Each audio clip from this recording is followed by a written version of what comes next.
Corps was decided to be a guy in a suit. We were sitting there talking about, we'd just seen some dailies or something, and it was Phil and me and some of the other guys, and George was like, so the Marine Corps, I think you guys should do it as a guy in a suit. And there was kind of a gasp from Phil, like, wait, what? And he goes, yeah, those guys, you show those Toho guys, the Godzilla thing, we can do it better than that.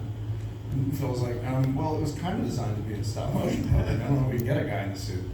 George was like, well, give it a try.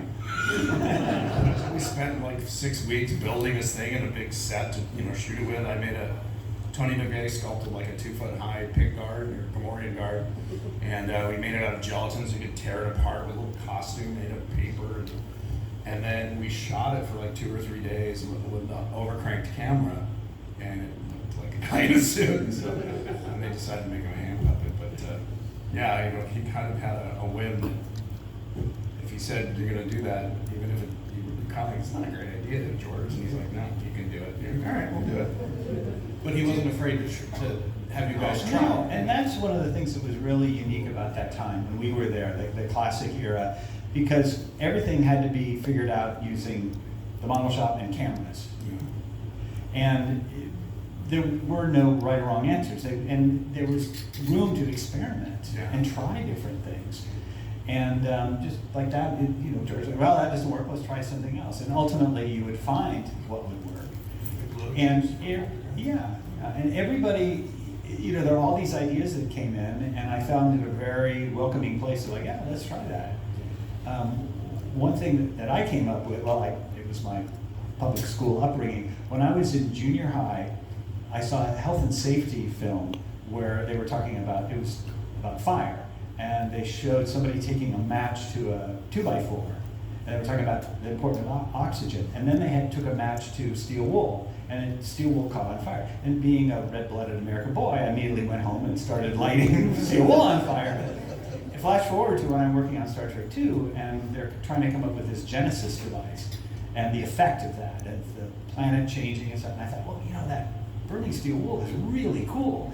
So we shot some experiments. Scott Farrar and I shot some experiments. Ultimately, Ken Ralston rejected it for the Genesis effect, but he goes, let's try wrapping the model when it gets blown apart with the steel wool and catching it on fire, which we did. And that was the story. Just watching a movie ended up becoming an effect that was pretty dominant in that film at the end. R&D was a big part of even the creature shop, like using things like alginate and gelatin that weren't normally used for creatures or something to get an effect. Han Solo melting out of carbonite, we ended up making out of wax. It didn't really work great. It was too slow, so then they're just kind of fudging it with a big flare out. But that was part of the fun. And the thing on Poltergeist, remember the giant 55-gallon drums of glow juice? Oh, yeah. That stuff was really toxic. Richard Edlund had this idea like we could use that to make the veins that go along the wall. So you're always trying stuff, and sometimes it failed, but there wasn't like repercussions, at least back then. The glow juice, we had 55 gallons of two 55 gallons of glow juice. The silent sticks you snap and it glows. Oh, yeah. And you had drums of it. And so various people got super rashes. I didn't get a rash from it, but various people did. And so we sold it. I don't remember who that sold it. And it became, the guy that bought it made those little things at rock and roll concerts, the little glowing things. He must have made $1 billion to have 250-gallon drums of the A and the B part, and all the little fixings. He bought it for probably pennies on the dollar. And we were lucky he bought it because it would have cost us a few $1,000s to have it hauled away. It was really always going into like Janet's Fabrics or Creative Merchant, Handyman, anywhere. You're always looking at things like, what could this be? I remember one time I was working on the escape pod from Star Trek First Contact, and in the artwork they had like one of these metallic parachutes, like the escape pod went out and then when it fell into the atmosphere. So I went to the fabric store and I bought like a yard of this super thin sheer metallic fabric. And the woman, of course, this is always the dreaded question, what are you making? And I said, oh, it's for a parachute. And she looks at me and she goes, it's going to be a pretty parachute. Lauren, you bought grosses of condoms for some project? That was Charlie's project. And I, of course, asked for the extra large. In those days, when you went to a drugstore, you had to get condoms over the counter. They weren't out in the aisles. So you had to ask a druggist for it. And our local drugstore is manned, if I may, by women. So, you go to the drugstore and you say, I need 2 dozen condoms. Wow. But we used them for all sorts of bomb-like things. Yeah. The pyro guys would fill them with gasoline and they would just dissolve at just the right time. And, I can't remember, we used them for popping, we'd inflate them with some powder inside so you get a puff of powder. The Raiders, they filled them with blood and guts for the head exploded. Yeah. Chris Willis. I was one time, for pumping, like lava type material, I went to find a hydraulic engineer to have a consultation. And, sitting in the office, how like doctors many times have magazines you really don't want to read, or you go to whatever the specialty is, we'll have golf magazines or something like, oh God, no interesting magazine for me. And he had magazines about this filtration and that kind of stuff. And I turned the page to something and it was corncob fractions. And I went, ooh, what corncob fractions are. And then I read about it, said, what they do with corncob after the corn is gone. It's like, it becomes an industrial product where they grind it up, and so I ordered some big bags of it. And then it became kind of a standard thing to add to faux earth that had to be very lightweight, that would, the Men in Black ship plowing through the dirt and all that stuff, it had to be low density dirt, and corncob fractions were perfect, and they just happened to be in a magazine, in an office of an engineer. Wait, I thought the walnut shells were perfect. Oh, yeah, okay. Boys, you're both pretty and you're both right. Methacel we use a lot in the creature shop. Methacel? Yeah, hydroxypropylmethylcellulose, which basically is snot. You can you can make it like hair gel, or you can make it like slime. Yeah. So the Rancor, that was all. Yeah. We made a bucket of it, and Phil Tippett said he'd give me $100 to dip my head in, and of course me being me, I'm like, sure. I stuck my head in, and I come up, it's like, realize, oh, I can't breathe now. It was thick. I just mixed it up, and so I'm like, and finally, all right, where's $100? He goes, oh, I didn't give me $100. It's I deserve it. But yeah, there was shenanigans. It was slippery. That's, Oh, yeah, they also really. used it for, it's in your McDonald's shakes. If you ever Yeah, it's food grade. It's an emulsifier. Yeah, it's made it of ground up food, Plant. tree pulp Yeah. and all that stuff, super fine ground up tree pulp. But if it's on the ground, you're gonna slip into it. Was that the material that you were thinking was smeared on the X-Wing for Dagobah, or was that glycerin? I think that was glycerin. Do you know who did that, who dressed the X-Wing model for Dagobah? That's probably Steve.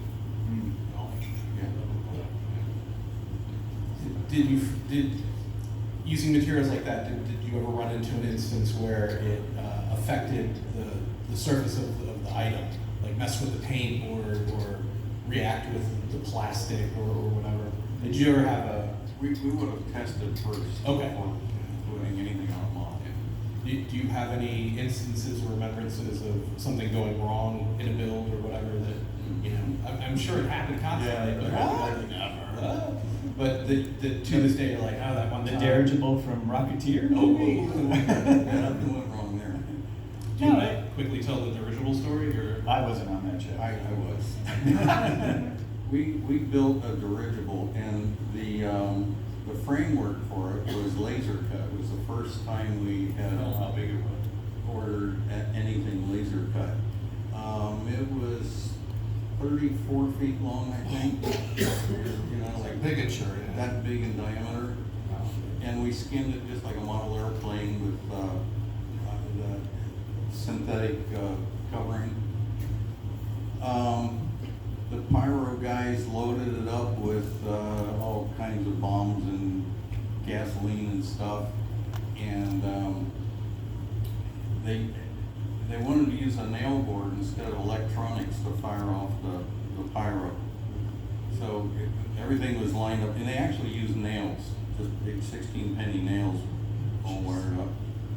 And they would just drag a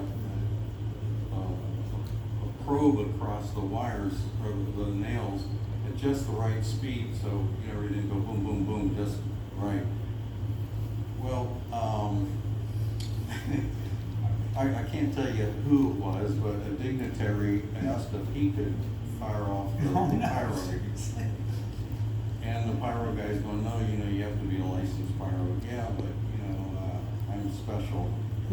So they let him do it, and he ran the nails backwards. Oh! And this ship was probably $100,000. You know, it was a huge thing. It took 6 weeks to build it. Fortunately, Steve Gawley had the plywood bulkheads laser cut, so he could just go back to the same laser guy and say, we need another one, but we can't wait 4 weeks, we need it next week.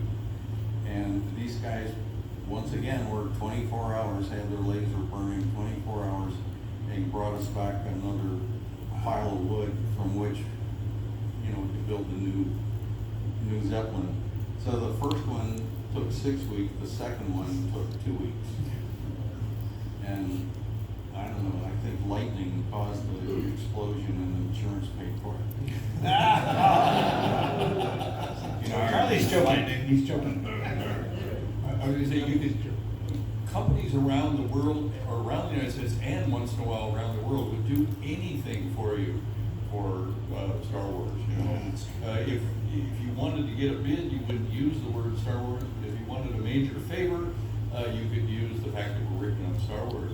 And one time I needed a sheet of saran wrap, about 12 foot by 12 foot, for kind of creating oscillations on a wave, a helicopter shot that had to be stable.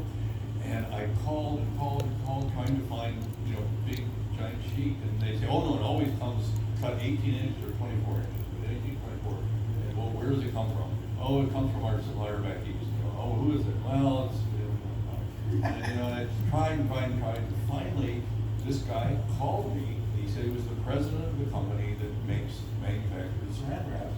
And he said, I hear you're looking for a big sheet of saran wrap. And I said, yeah, I am, you know.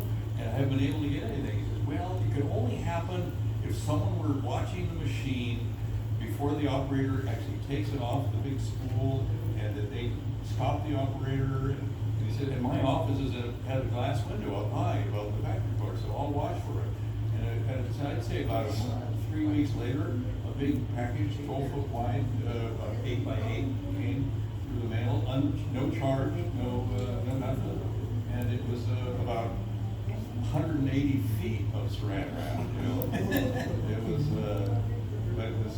those kind of things would happen all the time. And there was no internet. You literally had to burn down the phone. Because I was also, one of my jobs was keeping the stock supplied and ordering new stuff. So you had to call. I mean, you got these relationships with like Edmund Scientific, places that sold weird stuff.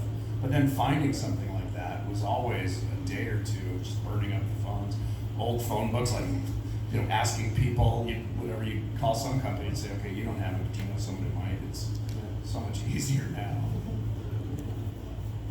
When do we want to start taking questions? We have a half hour left. It's up to you. It's up to me. Are there a lot of questions? Yeah, let's hear it. Let's start taking some questions. All right. You had your hand up first?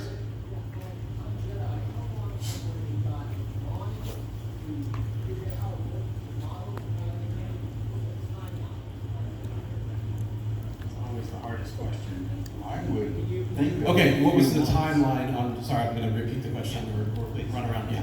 What was the timeline on Jedi from conception, drawing to design to model to stage? Would you say usually a few months? Yeah, but that really varied a whole bunch. Sometimes it would be, you know, like Extra-Terrestrial, we jawed about the thing for 3-4 weeks or something before we actually made it. Every once in a while there would be a Model A called a 1 week wonder. The seeker ball, or the remote ball from Star Wars. Somebody said they needed to make it, run up and see Joe. Joe did a really quick drawing. He said, give me 15 minutes.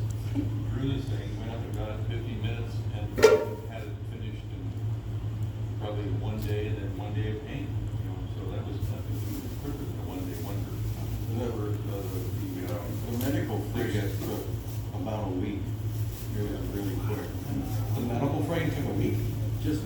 It was, we just pulled every old ship hull off the shelf, you know, from models. We couldn't use the ship hulls for anything, but they worked great on that.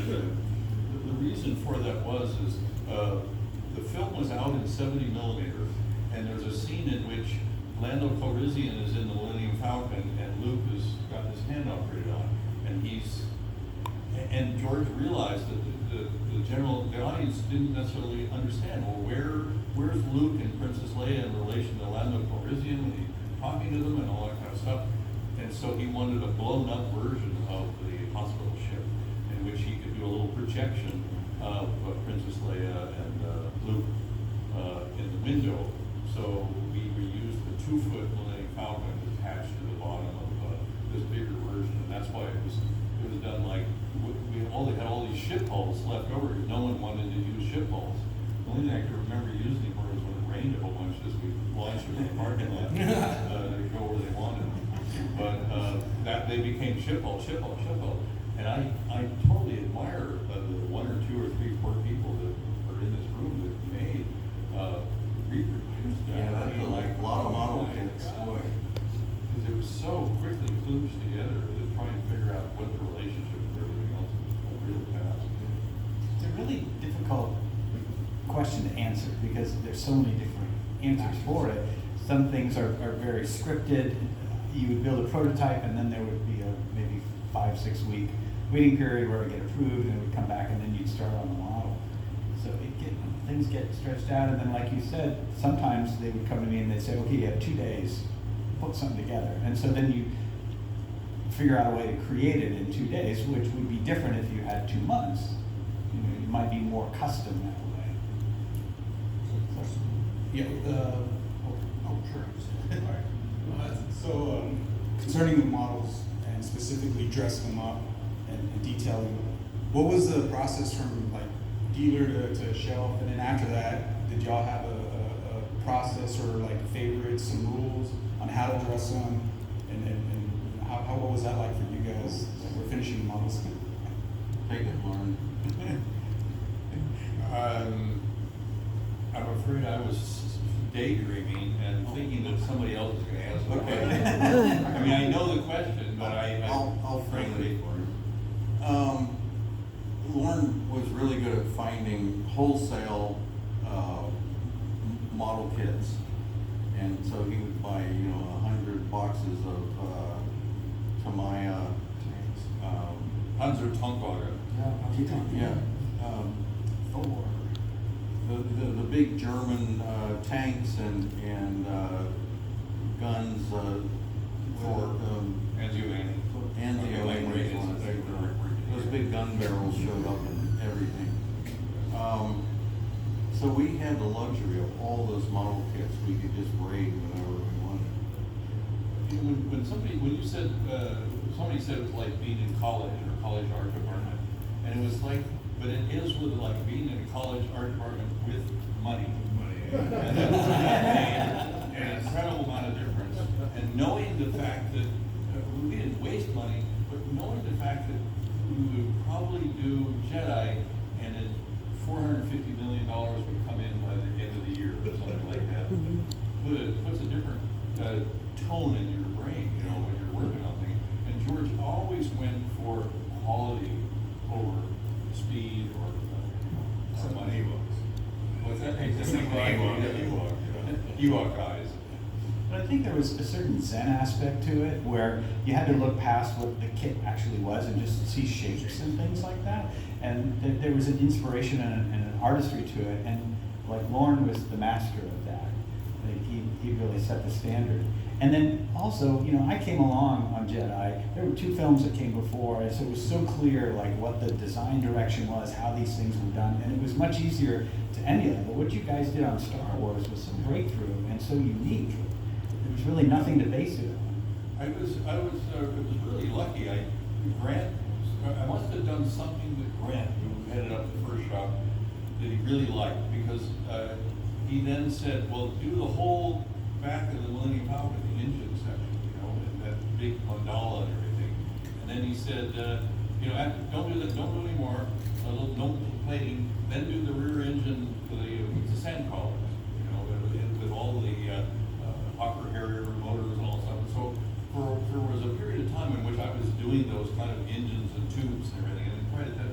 kind of set the tone. And I used to think of it like, boy, I looked at these 2001 models. You know, I had stills of the 2001 model, and they had all these little parts and details, but they didn't join things.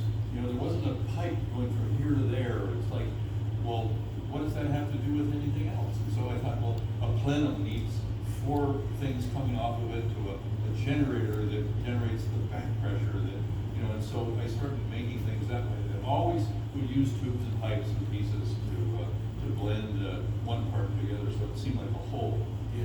And to give a suggestion of function. Yeah. And one thing, I think most people didn't find out about, on every one of the ships, we would eventually spell our names out in plumbing. Along the frieze of the big white Star Destroyer, all of our names are in there in plumbing. Sometimes written in pencil also.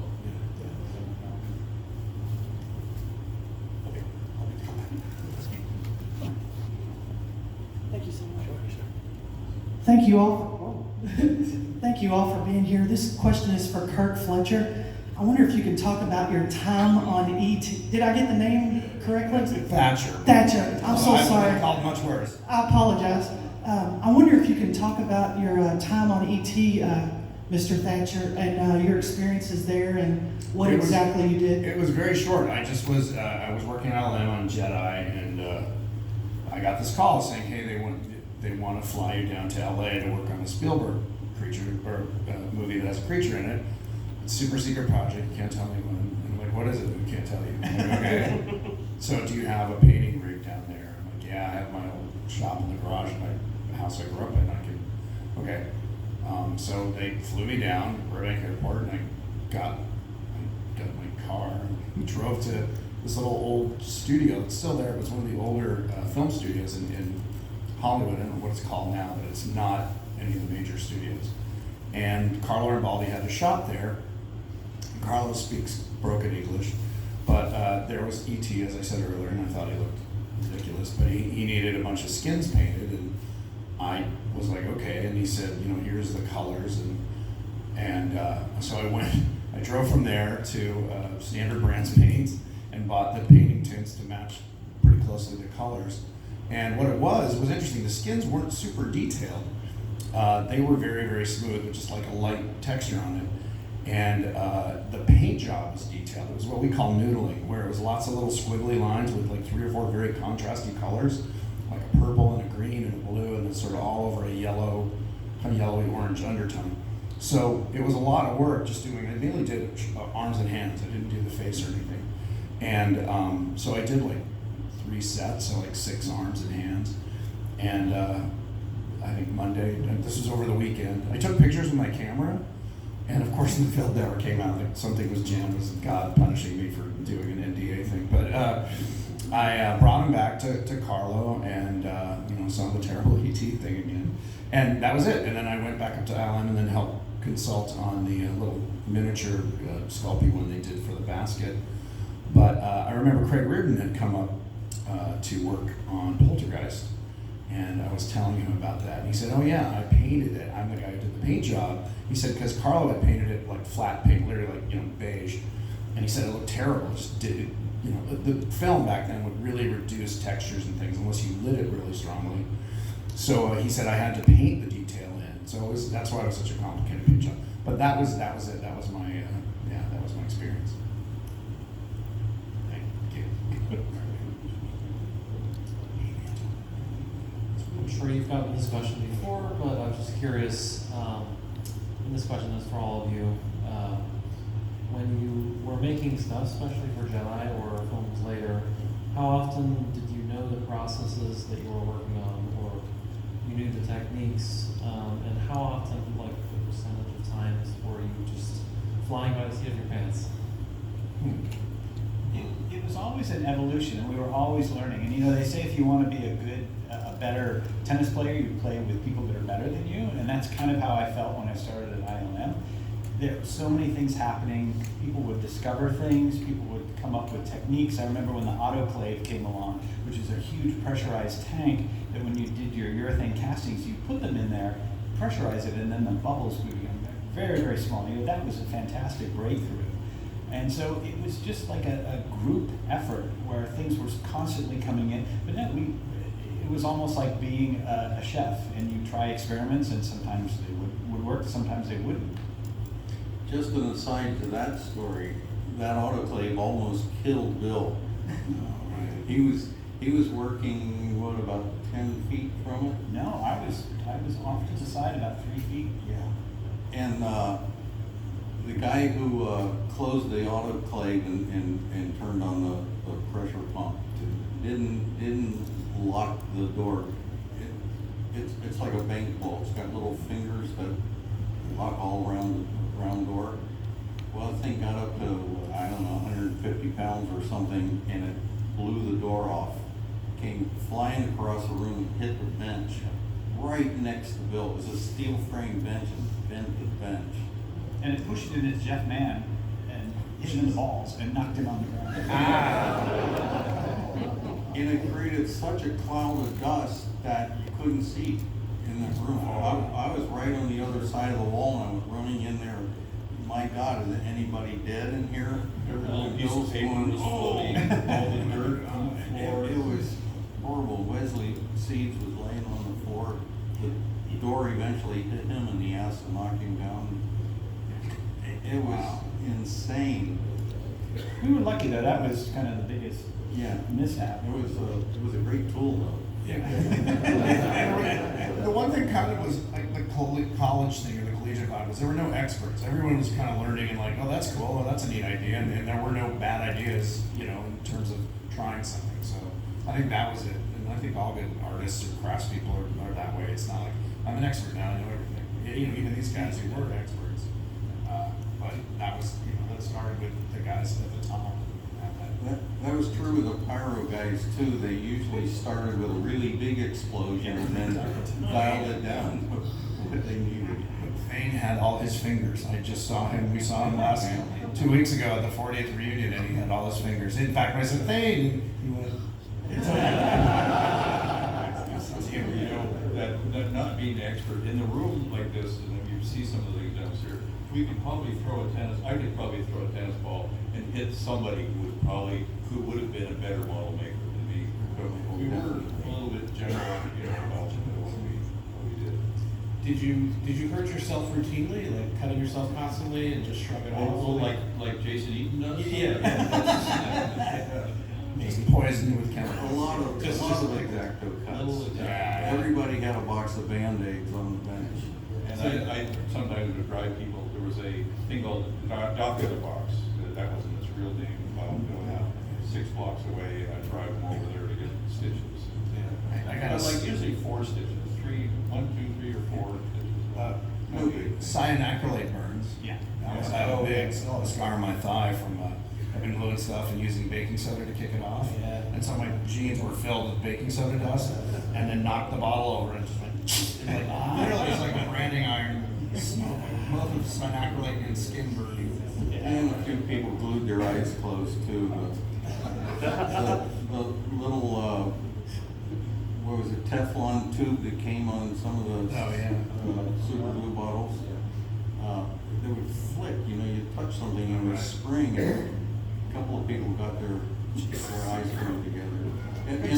And before anybody knew what to do, you go to the hospital and they wouldn't know what to do with it. So all they just pour water on your head for an hour. Well, it happened to me about 2 or 3 times. And one time in the middle of the night when no one else was there, I had to drive myself with one eye. And they use a liquid, which I could imagine what it was, because you don't hear or feel anything. And then they pry it open, you know, and then they take these stainless steel tools and work, boom, boom, boom, boom, boom, off your eyeball, and you're just kind of like, oh, that is so weird. But you can't feel a thing. Jeff Mann had told a story that a metal brake had fallen on his foot and like crushed it. Oh, yes. And then was back at work like the next day, like, all right, whatever. And either he or you got one of you guys had like dressed up a shoe to make it look like C-3PO's foot, like he had this, like boot thing. He's like, I wish I'd kept that. We got money on eBay for that thing. So Lauren kind of just touched us on a second ago when you mentioned you could throw a tennis ball and hit a better model maker. What's your opinion about all of this? Well, quite And when you frankly, see things that Jason and their group do compared to what you not do, brilliant. He just sends them all the time. But in general, as far as You know what, I frankly haven't had a chance to go around downstairs, so, but I was here, 5, 8 years ago, something like that, and it's incredible work. I already know that, in fact, that's where I first met Jason. He had a Probot, and I had the ability to, I looked at it, I closed up and down, and of course I knew it intimately, all the angles underneath and everything. I was just amazed that he was able to get. Well, that wasn't me. I mean, that was a group of people. Okay, like, a group of but people. we're getting better. Because nobody actually got to get up and touch the thing. They took photographs of it. Well, I walked all around this morning and looked at everything down there. I didn't see anything that looked amateurish. No. It's all very professional. And, some of the stuff was really better than we made it, like the hospital ship, the Millennium Falcon, X-Wing. I mean, everyone, I don't know how many X-Wings there were, but everyone was different. And how anybody can try to even approach one of those, because we just slapped them together. But also movies, like, it sits on camera for seconds, where like you guys are making stuff, you walk around, you stare at, and so like in some ways your level of detail has to be a lot more. And we used to say it's good enough for a government job, which is a joke, but I guess my question was, what's your opinion as far as inspiring this? you already did it. Our job's over. Well, I think What you guys did. it's something, it's hard to describe. It's like being flattered till you cry. I mean, it's just amazing. Why would anybody want to copy what I did? It's just.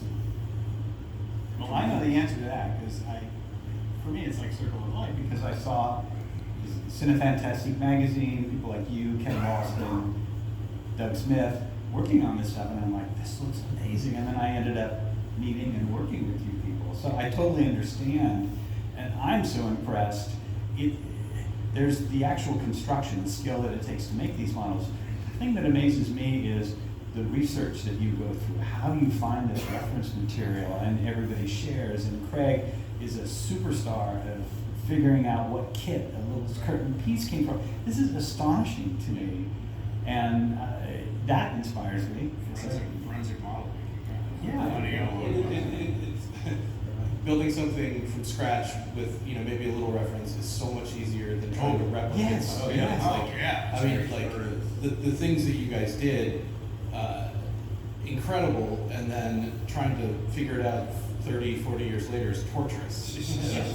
But we love it, and keeps us off the You streets. can't even get the same materials now. Right. Right. So you have to reinvent the stuff that way. Yeah. The flow paint isn't around anymore. That's so sad. You can get better materials at times. Yeah. If you want to work in the film industry, learn how to do it on a computer. I got one in the back. Hang on. Or Blender. What's Flowco going for these days? About $20 a bottle? Wow. 2-ounce bottles. We used to buy it by the gallon. Circle of life question, come back to what you were saying. So with you inspiring us and it going the other way, what was it like when you started to see model kits of your models then being used for you to make models? Make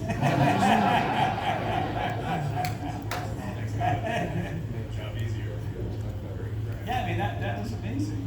The first time that I think on Blade Runner, some of the things I made ended up being little die-cast cars. And it's like, how is this possible? It's so weird. But once again, we knew what was ahead on Jedi. I knew what was gonna happen, that these things were gonna be made into model kits. But I was just, we were earlier talking about working long hours. I did not care. I was so happy to be there. And a couple weeks after I had been at ILM, I realized that Lorne had the key to the model vault pinned on his board above his desk. I'm like, oh, I gotta work late tonight, like really late. And after everybody left, I got the key and I would go in and I would just stare at the models. So as I'm sure all of you would as well, if you had that Lunch break, opportunity. my lunch breaks were always in that room. You just sit there and just kind of, and they're all crammed together. Like you could barely walk between them because they're just, it's a storage room. But that was amazing. I had the same thing.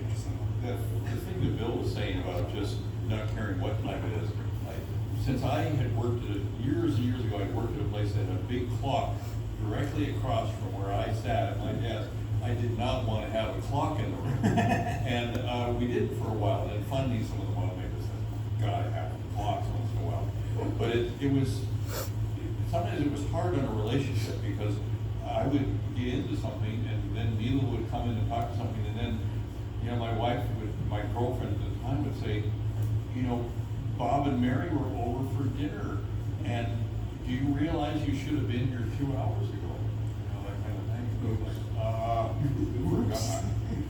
I get glue all over my hand. Half the guys at Island dated and married waitresses because they're the only women we would meet. Remember that? Everyone was like, oh, you met her at Foodles. Oh, I met her at so-and-so, because it's the only time you were out socially was eating somewhere. And he's not kidding. I could only think of maybe one or two or three, but it was true that I had a list of I think it was 6 or 8 restaurants that were open after 10 o'clock in Marin County that I would give out and say, these are the places you have if you're going to go out and eat and working till 10. This is the only place you can get food. And we tried to find women barbers. Because you got to spend a whole half hour with this woman. I never thought She of found out you worked on Star Wars, you take her out to dinner. I one time was asking the model shop, there was probably an Empire, what do you want, what do you not want, what do you don't like, what do you want more of, that kind of thing. And he's out young, pops his hand up and he says, we want women here, that's what we want. Because it's like, if there's some women working, they know friends, and now friends know friends, and all the stuff, and get invited to parties and all that stuff. And so I went on a quest to find a female model maker, and I had heard there was an architectural company down the peninsula that had a female model maker, but I had to be kind of secret about it. And so I called up and I said, I need to talk to Judy, the model maker. And she said, oh, you must mean Joni. We don't have a Judy here. And I just faked the name. They were both with a J. And the woman gets on the line, and I said, this is the address. We're working on ILM film and Star Wars, and I'd like to take applications from women. And she knew a couple other women. And Barbara Gallucci was the very first woman that out of the front office. And there were secretaries, three women in the front office, I think, 3 or 4 women. And other than that, it was all guys. And, even, I'll be really brief, but for one Christmas, the second Christmas party, the first one was only like 20 people at a Japanese restaurant when we were in California. And I asked them, okay, everybody, you're going to the Christmas party, we're having it at this place. And he said, I can't get a date, I've never met anybody. And I said, oh, come on, you've got to, it's like so depressing not to go to the Christmas party, and all that stuff. And so I arranged with a woman that I knew. She says, oh, I know lots of women that would love to go to a Lucasfilm Christmas party. And so we just made a list of about 10 or 12. We matched, lines back and forth. And it got 10 dates for guys at Mount. As I remember, she was a little cautious because she didn't want to be a madam. Well, the continuation of that story then is that Jane Bay was George's assistant, and she called me up and said, Lorne, this really looks bad for Lucasfilm. This is not something we should be doing associated with it. I was like, well, what? I mean, getting escorts for all the different model makers. And I was like, oh my God, the story traveled from one person to another, to another, and another, and got it up to George's assistant, telling me that it was really bad form to be hiring escorts. And so I had to tell him there were just people that I knew through a woman in Mill Valley. Well, I started at 19, and David Fincher was there about 6 months later. We couldn't go to bars, so we hung out at a cafe where it was mainly high school girls. So we couldn't even meet the women, or date the women we were meeting because they were under 18. So yeah, dating at ILM was an issue.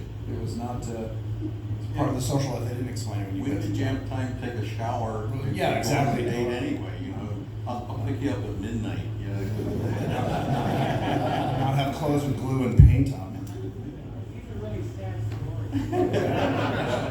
And then George didn't know our name. No, I'm kidding. Yes. Well, everything loosened up later on. There's kids and grandchildren and couples that met at ILM. And Some of them were married. Especially when CG came along, all of a sudden there was this influx, first of guys, and I remember thinking they are never going to be able to get their genes into the gene pool. You know, even the nerdier the model makers, I thought. And so then the influx of women who had studied CG, that started coming in, and that really changed things. It really helped everybody, you know. And, More than you wanted to know, right? yeah. We have time for one more question. Thank God. I want to end on that. The Go Motion AT-AT in Jedi, was that a reuse of an Empire armature, and if so, okay.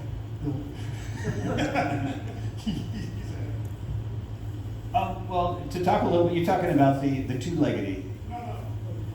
There was a shot of the four-legged one going up. Oh, yeah, you're right. That was one that it was just from Empire that was brought out. And in fact, I put a little red light bulb into the head.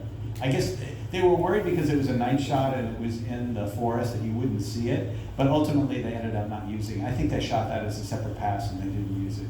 But the Go Motion is consuming movie. You know, was it Go Motion or was it just stop motion? Go Motion was just a stepper motor on the armature that they would move, like they'd ride when they time it with the frames. But I don't think they've used it really on Dragon Slayer. I don't think they used it much. And also the Tauntaun mainly. Yeah, the Tauntaun. But not walkers, that wasn't something. I don't think, because they wanted that mechanical movement, not the blur, and they were moving fast enough to have the blur. So yeah, it was mainly developed for Tauntauns and then used extensively on Dragon Slayer, which is why Is that George Lucas standing up back there? You'd be a good double for him. There you go. All right, I wish well- you had his money.